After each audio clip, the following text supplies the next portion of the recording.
The following program is rated TV MA-LSV and contains strong language, sexual situations, violence, and nudity. It is intended only for mature audiences and may not be appropriate for children under 17. Viewer discretion advised.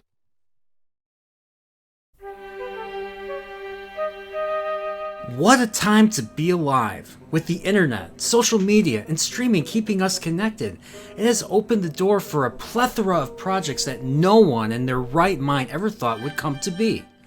A long time ago, on a premium channel one click away, there once was a show that had it all.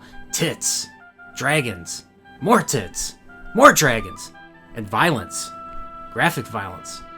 Such things has made it the ultimate water cooler talk, with Sunday evenings primetime being the primest of times to show an epic series. The series built up to an insane wet fart of a finale. But the numbers don't lie. The show was a huge achievement for the network, and every streaming service thereafter wanted to wet their beaks into success by buying up the properties to every bloody fantasy property imaginable. Once upon a time, a noble horse's ass named Amazon secured the 15-book Robert Jordan written Wheel of Time series, and announced an adaptation was in the works. Yeah, I'm a Chicagoan, so expect a lot of das and does and Ds. The Bears. The Bears. A full season and a half has already been dropped by the horse's ass, and many fans have embraced the new adaptation. But a small, eensy-weensy, lemon-squeezy vocal minority of quote-unquote book fans have claimed that this series is a non-adaptation and spits in the face of Robert Jordan and his legacy. I am offended that other people are offended about a show that has literally nothing to do with any of those books. Seriously, who reads a book nowadays? Only toxic horses. Fuck you, nerd. You're just some dipshit from Chicago. Banned! Problematic trolls would take issue with the fact that great moments from the books were cut in order to make time for original stories where characters cry, simp, screw, murder, abandon, and a unique mourning by twisting one's nips. That's what I thought. That's my nipple! My nipple's exposed! For I have seen the nipple on your soul! We have a major actress playing Isadaya Moraine, so she's going to be the major star of the show because one day, women will rule the world. Why are you always on about women, Stan? I want to be one. Don't you oppress me. I'm not oppressing you, Stan. You haven't got a womb. With that being said, because the younger actors playing the three heroes from the books are played by lesser known talent, it was only natural that their roles would be reduced.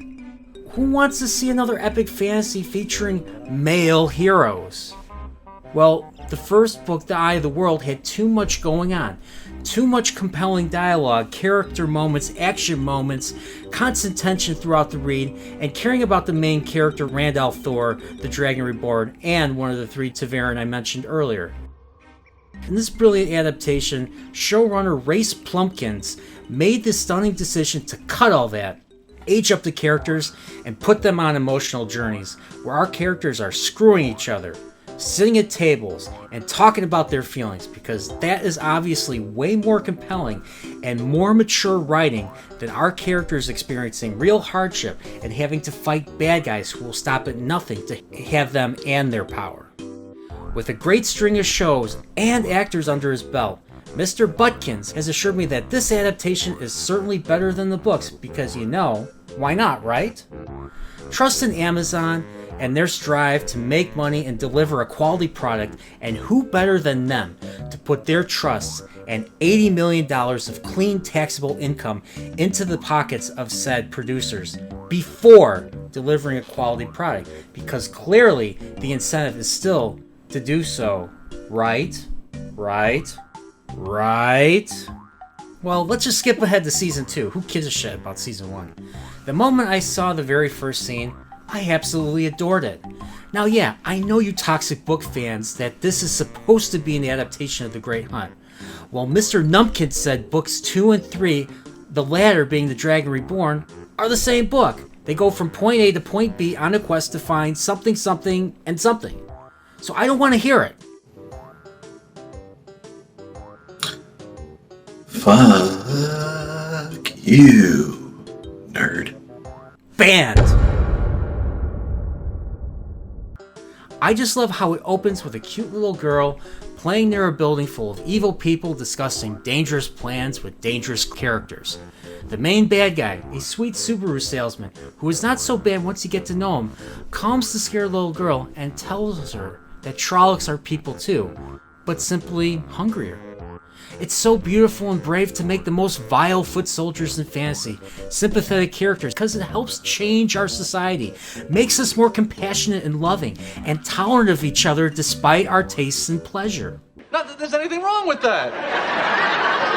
The eyes wide shut approach of the source material with an insanely powerful Dragon Ball Z levitating villain who terrifies us and his dark friends is so yesterday's thing. Something only problematic fans who made my viewing possible in the first place would want to see. Some asshole Nerdporeal person who I clearly don't associate with has said that Eyes Wide Shut is more accurate to the book than the series. Well, I have to say that this series does not have to be accurate to the book.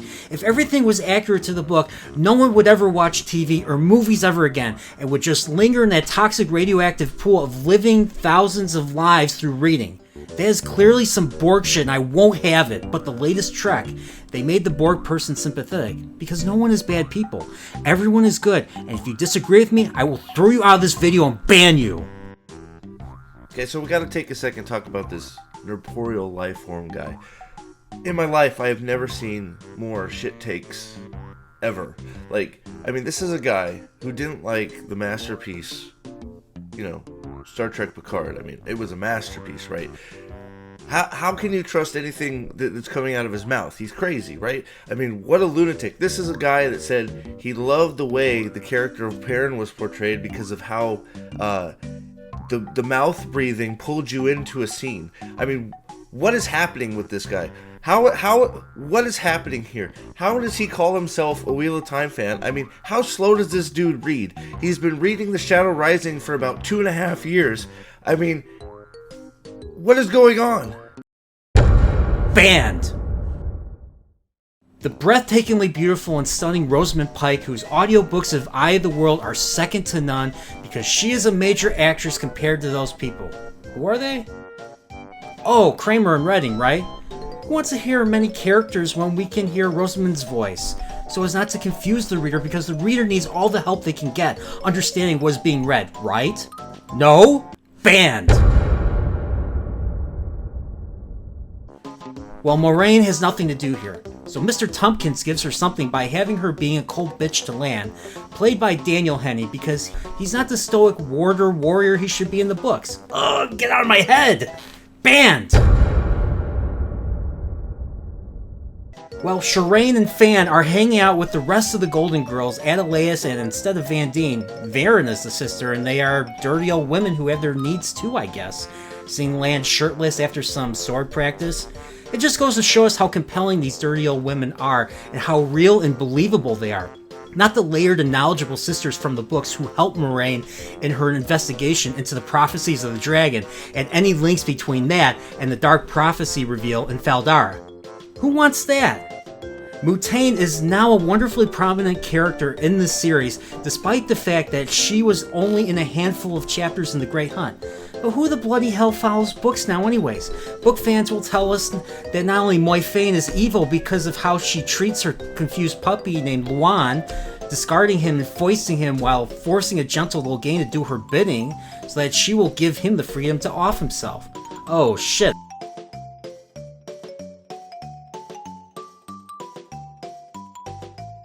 Went this long without even mentioning our main character in this story.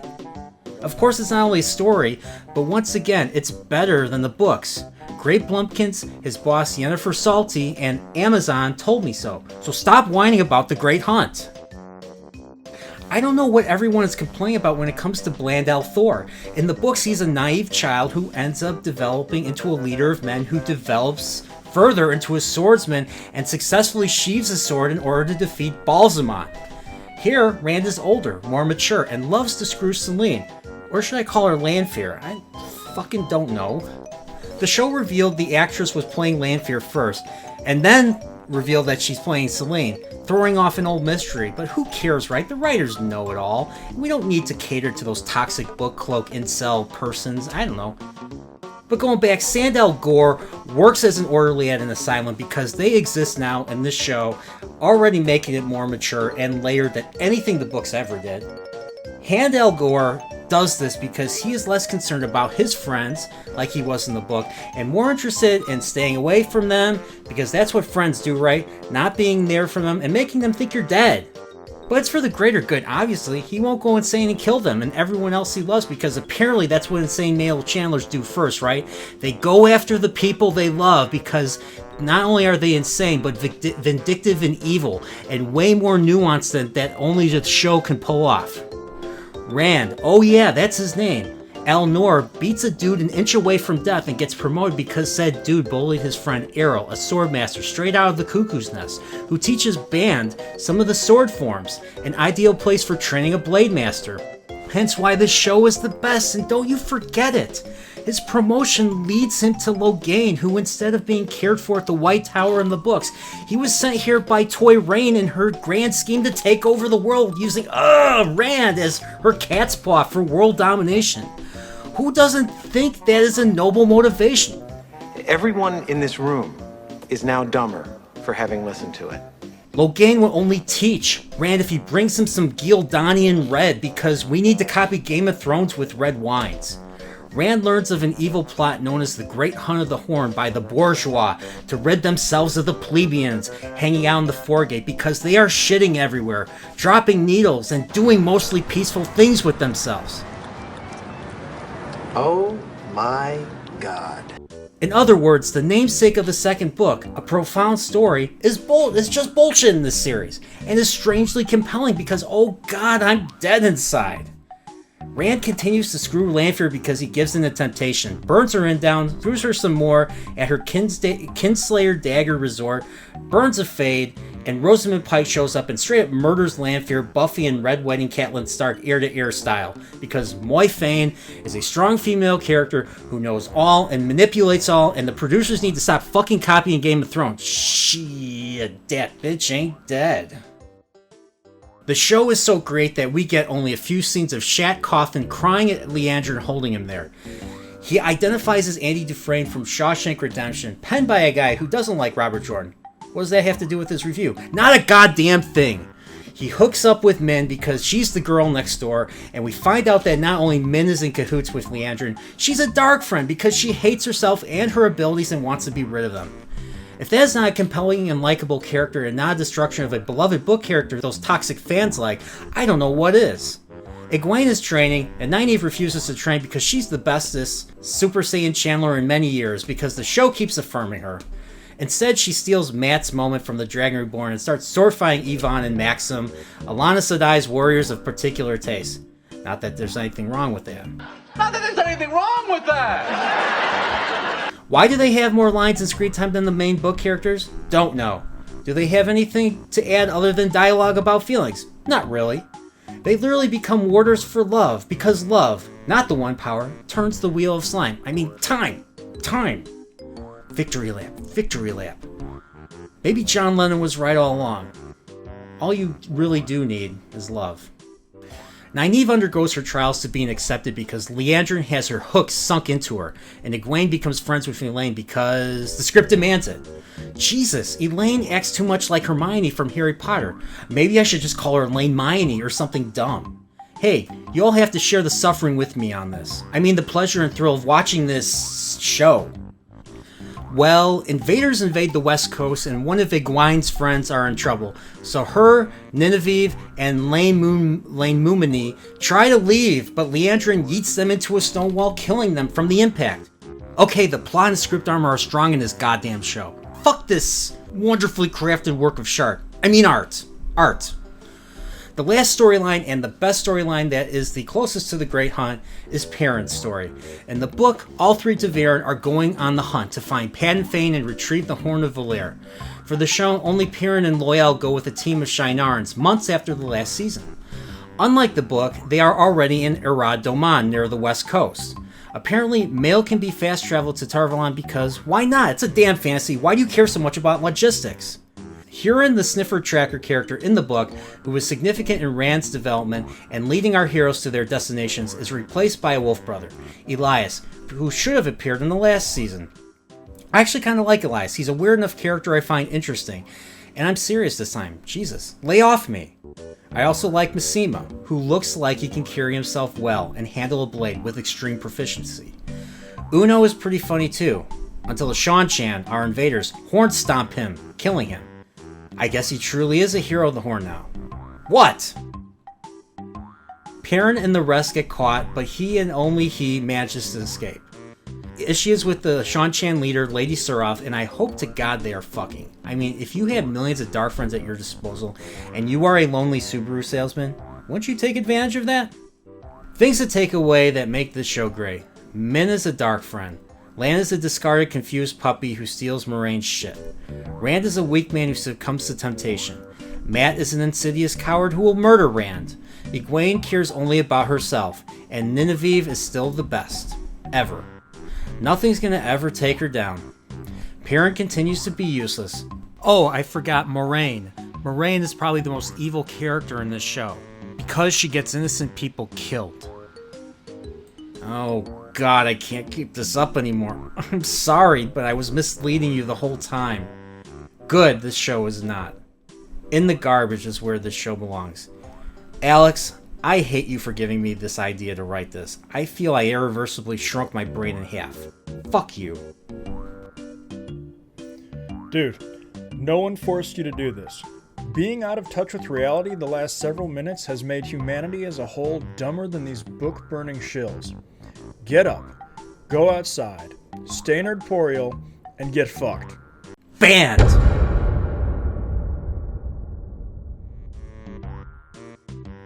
How can you trust anything that's coming out of his mouth? He's crazy, right? You nerd. Chicago dipshit motherfucker. A little more of an extreme one. Postscript, and get over yourself.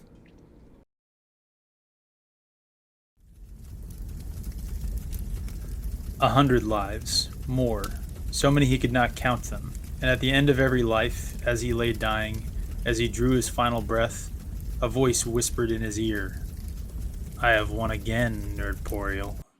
Flicker, flicker, flicker, flicker, flicker, flicker, flicker, flicker.